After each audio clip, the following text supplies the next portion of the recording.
Hello, everybody. Good to be here as always. I want to start with all the really fun stuff we have to talk about with this team because I just want to be able to seize that opportunity, but I'm going against my better instinct. And instead, I'm starting with my biggest question.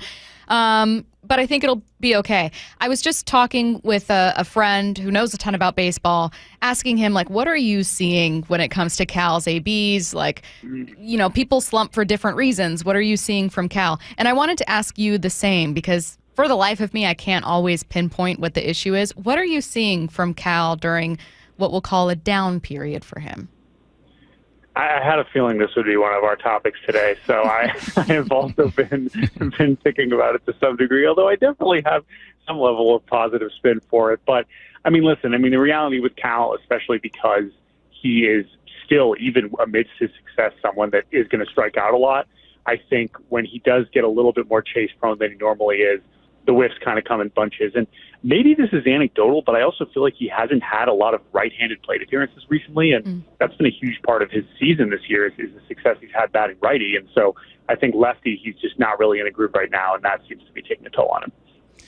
How do we take what we saw last night? I mean, it is the White Sox, but you still had Cal go over, Randy, JP, none of them registered a hit.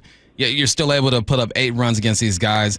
I like the execution, but I always try to keep it in perspective. It is the White Sox. Like, how do you digest what you saw last night? Yeah, so this is the part about Cal's kind of struggles that I was going to bring up, right? I mean, this is part of why I think you go out and get a Josh Naylor, you go out and get an Eugenio Suarez, and honestly, I think what we've seen from Dom Canzone cannot be talked about enough, just because you can afford to have Cal and even Randy kind of slumping at the top when you have really, really good hitters 1 through 9. And I think that's really what we saw last night. Now, you are taking advantage of a White Sox team that's obviously not one of the best in the league, but that's what you should do. You should be taking care of business. And I think that they really showed that last night. I saw a couple people wondering whether there should be any kind of roster maneuvering while those guys are working on certain things. I happen to really love the construction of this lineup right now. Bump's looking at me. Yes. That's a Bumpism, the construction of the lineup. I really love Randy leading off. I love Cal in the 2 spot. I've loved what they've looked like. Were you Wilson, move Cal around a bit, bump anyone back, or would you just kind of leave it as it is and let guys figure it out? Yeah, it's funny, obviously, right? They're rolling with JP lead off for a while. He struggles. They move him down. He starts to heat up. Right. It is one of those things that when the bottom of the lineup is playing well, you're kind of battling between, do we want to change it to get those guys farther up and move the guys that are struggling down, or do you not want to mess with anything because they're winning? I feel like it's more likely for Dan Wilson to kind of roll with the second, with the ladder there, and kind of stick with the best hitters at the top and hope that they kind of find themselves again and that the guys at the bottom keep swinging it well. So I feel like that's more likely. And so I think, as you so eloquently put it, Stacey, the constructor, I think, is in good position right now. I would not expect any major changes. Cole Young, is he the guy, right? I'm a believer now. I've been a believer for a while, but he continues to impress me. Do you think the Mariners have found their second baseman for the foreseeable future? Yeah, I just wrote a little bit about him this week. I'm just kind of highlighting some players to keep an eye on at Yahoo this week at post-deadline, and Cole Young was one of them. And part of it is because, right, Ben Williamson getting sent down as we kind of expected for Suarez, but Young has really looked really good over the last month, and I think that it shouldn't be that much of a surprise. This is obviously someone who had a lot more hype coming into the season, and even once he got called up, and even though he struggled initially like a lot of 21-year-olds do, I think what you're starting to see is the quality at bats. And then, if he's going to occasionally hit 450 feet, you'll take that bonus, even though I would not expect that to be a regular occasion moving forward. I know that we're all watching the rest of the season for the Mariners with like an eye on the playoffs. Like, you obviously got to get there before you talk about the end of the season. That being said, with Gino Naylor set to become free agents and then with a contract decision looming with the Rosarena, it's hard not to have that kind of in the back of my mind when I'm watching this team, as you're just constantly, figuring out the value of these guys with this club. Is that kind of how you're watching them as well right now? And how important do you see those 3 decisions for Seattle? Yeah, no, it's big. I mean, again, like the lineup has evolved in so many different ways this season. But again, it's gone from a lot of different points where you're thinking about a team that for long stretches not that long ago, it was just like, how is this ever going to be a competent offense, even if you did have some high-level guys? So I do think it has made a big difference to kind of what they've been able to do offensively. I know we're not really paying attention to this squad, but quietly the A's have been playing some good baseball. Like, what's going on with these guys? Is it there's no pressure on them, so they're going out there and swinging freely? What's the deal with the A's? The A's are a good offense. Like, they have been a good offense for a while now. I would just say that is clearly an undermanned pitching staff, and trading Mason Miller is not going to necessarily change that. But I mean, they have, even last year, you could see even before Nick Kurtz showed up and Jacob Wilson showed up as like rookie of the year candidates. Like, with Lawrence Butler and Rooker is really their veteran guy that makes them go. Langoliers is a very, very underrated player. It's a good offense, and so that's just not a team you should really be taking lightly there. Remember when Bryan Windhurst had that viral quote about what's going on in Utah? That's kind of how I feel about the Yankees, where every single baseball podcast that I'm subscribed to, including your guys's, the Baseball Barbiecast, I'll check my phone. It'll be every single one is what's going on with New York? Let's talk about the Yankees. So I figured, how perfect. Yeah. We're going to get Jordan on. I'm just going to, I do want to listen to all these, but I'm also going to ask Jordan, I know it has nothing to do with Seattle, but what's going on with the Yankees?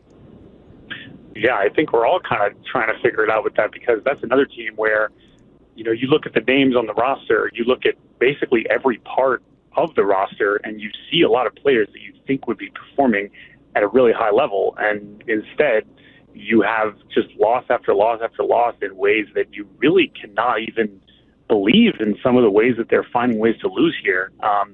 And I would say that, that is the part about this Yankee season. I know they're still in postseason position, but that's the thing about this that it's hard to imagine.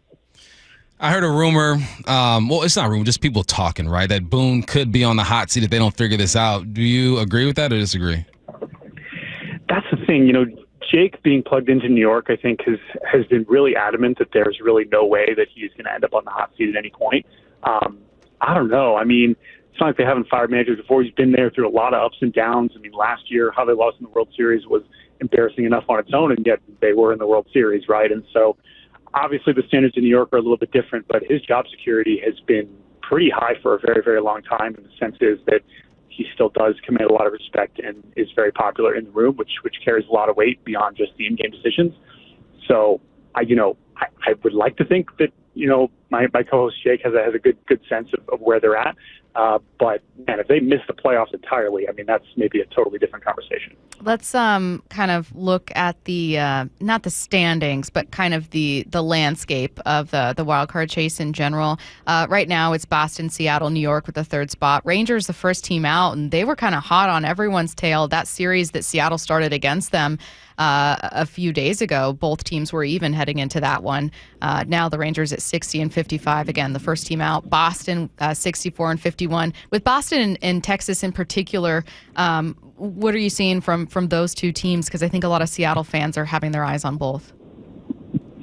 Oh, for sure. I mean, I think Boston is the team that, again, they have had spurts of looking like a very complete team, a team that coming into the season, a lot more people were picking, including us. We kind of fell for the hype in the preseason, thinking that they could be a real threat to win the American League East, and I think that that's still true. I think Texas has been way more difficult to figure out, because that's a team where, outside of Jacob deGrom and Eovaldi, I mean, we can't be saying enough about Eovaldi at this point. I mean, he's having, I know with some injury interruptions mixed in, he's having a historic season. But the pitching has carried them the whole time, and even though they got a lot of famous guys in the lineup, that is where they have struggled, and I think that's generally continued to be true. That said, they didn't add anything on offense at the plate, so they're at the deadline, so they're really counting on their guys to eventually break out. And Seager, you can count on them, but besides that, there have been very few hitters that they've been able to really rely on for the course of the season, and I think that's why Texas is still the team that you kind of trust the least. I think we kind of get spoiled when we watch what Wu does, because he's been doing it all year, last couple of years, right? Just how would you describe what he's doing and how he ranks when you look at some of the top starters in the league? Yeah, I'm so glad you mentioned that. I mean, obviously his biggest question early in his career was durability and workload and being able to take the ball for sure. And I mean, since he's been back from, I guess, that injured list stint, middle of last season, I want to say, he's just been unreal. And I mean, you just can't say good enough things about him. Recently for Yahoo Sports, you wrote about the 10 players you'll be watching closely post-trade deadline. It looks like a Seattle Mariner made the list. Do you have your eye on Miller?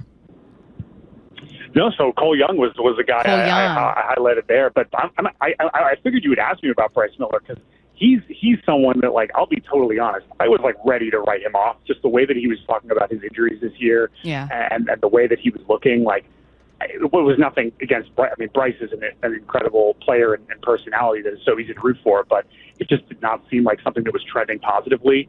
But, man, I mean, with how he looked in his rehab, I know they're still taking it slow, but he could really turn this rotation into something that would be, what we were much more used to last year. So, to me, anything they're getting from Miller at this point is bonus. Maybe that's not how the organization is thinking about it, but he would probably be that second one if I was picking a Mariner that I'm most intrigued by over the last couple months. How do you feel like Dan has handled this new lineup? It's almost like you got a new car and your parents are letting you drive it, and you just want to be super cautious with it, treat it right. How do you feel like he's handled this lineup so far? Yeah, I mean, part of it is when you have that many decent hitters, kind of put them in whatever order. And I mean, people are always going to have opinions about the lineups, but it makes it a lot easier when you can have a Naylor or a Suarez moved as far down as fifth or sixth, and you're going to get real production. And Canzone too. I mean, my goodness, what he's been able to do this season has just made a huge difference. So I don't know. I mean, maybe they do keep shuffling it a little bit to try and find something stable.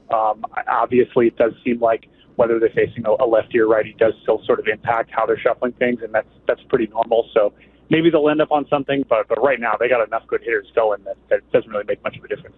I was really, really hoping that Seattle would leave the trade deadline as like so clearly above and beyond, having made the best moves in the AL West in particular, and then Houston surprised everyone by acquiring Carlos Correa and having that reunion there. I know that they're so banged up, but they have still been hanging on to this lead in the AL West. How do you see kind of their projection throughout the latter part of summer here, whether it's getting back some important pieces or maybe the impact Correa could have?